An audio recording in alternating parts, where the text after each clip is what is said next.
Alright, starting off first with a 1928S mint mark. This coin is graded by Tiffanys at an EF40, extra fine 40. So the coin grading scale goes up to 70. This is only at a 40, so it's not in very good condition, but not in a worse condition by any means either. However, it does have a mint error. Now the coin has a partial collar, a tilted partial collar, but the coin has also been cleaned. So do not clean your coins, because that definitely takes away from the value of them.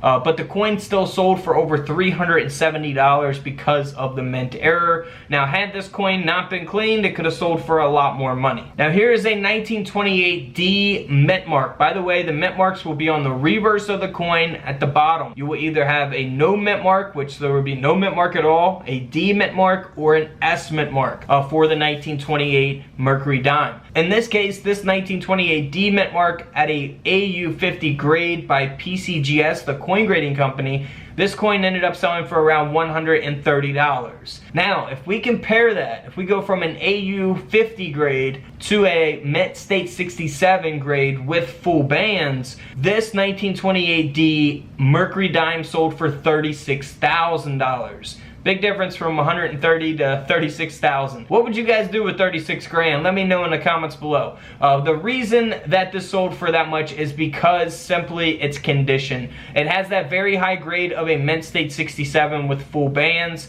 Here's an example of what full bands is. The bands can't be worn down or anything like that. They gotta be very defined and full, right? So there may not be many of these Mercury dimes at a Mint State 67 grade with full bands. That's why it's valuable. If there's 1,000 of these at a Mint State 66, the Mint State 66 is not going to be that valuable because there's tons of them out there at that grade, right? I'm just using that as an example. I don't know the exact grade population of the Mint State 66 for the 1928D. You can look all that up on PCGS.com, but I'm using that as an example that grade population is extremely important. Now if we go to the 1928 no mint mark, same case for this coin. It's got that very high grade of a Mint State 67 plus with full bands, and that's why the coin sold for over $9,000. Just a very, very nice coin. Awesome natural toning to it as well. Here's another 1928 no mint mark that's only graded at an AU58 by Tiffanys.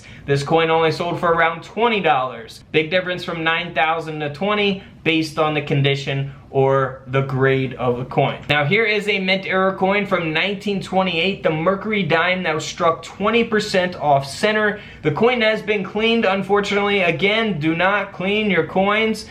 This coin ended up selling for over $400 in this condition. So here's another example of that. However, this is the 1928 S mint mark that has been struck 12% off center, graded at a Mint State 63. Good thing this coin hasn't been cleaned. This coin ended up selling for around $490. Now for the 1928S, here is an example of a coin that sold for around $55. It's graded by PCGS at an AU53. However, if you look at a high grade example of the 1928S, graded at a Mint State 67 with full bands, this coin sold for $25,000. Again, that S mint mark will be there at the bottom of the coin. Now, for the 1928S, we have two different examples. We'll have a large S, which is this example, and then we will also have the small S, which is this example. So large S and small S.